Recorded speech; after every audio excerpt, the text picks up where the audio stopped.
Karur stampede September 27ஆம் தேதி நடந்த இந்த ஒரு மிகப்பெரிய துயரமான கேஸில் ஆஃப்டர் லாட்ஸ் ஆஃப் கம்யூனிகேஷன்ஸ் பிரச்சனை, அதுக்கப்புறம் அலிகேஷன்ஸ், அப்புறம் கான்ட்ரவர்சிஸ் இதெல்லாம் நடந்து சுப்ரீம் கோர்ட்டுக்கு போயிருக்கு.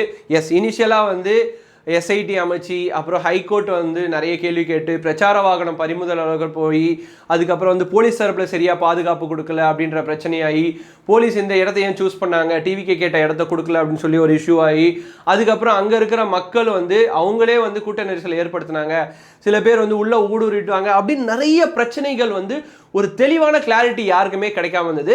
ஃபைனலாக இந்த ஒரு பிரச்சனை சுப்ரீம் கோர்ட் டெல்லி கிட்ட போயிருக்கு. அவங்க சிபிஐயை அமைச்சிருக்காங்க அப்படின்றது தான் இப்பத்தி அப்டேட். ஸோ இந்த கேஸை பற்றின டாப் டு பாட்டம் எல்லா கிளாரிட்டி ஆஃப் தாட்ஸும் இன்ஃபர்மேஷனும் நான் ஒரு லாங் வீடியோவில் பேசியிருக்கேன். அந்த லாங் வீடியோட லிங்க்கை நான் கீழே தரேன், மறக்காமல் அதையும் பார்த்து தெரிஞ்சுங்க. ஸோ இந்த மாதிரி ரெகுலரான அப்டேட்ஸுக்கு மறக்காமல் கார்த்திக் ரவிச்சந்திரன் சேனலை சப்ஸ்கிரைப் பண்ணி வச்சுக்கோங்க.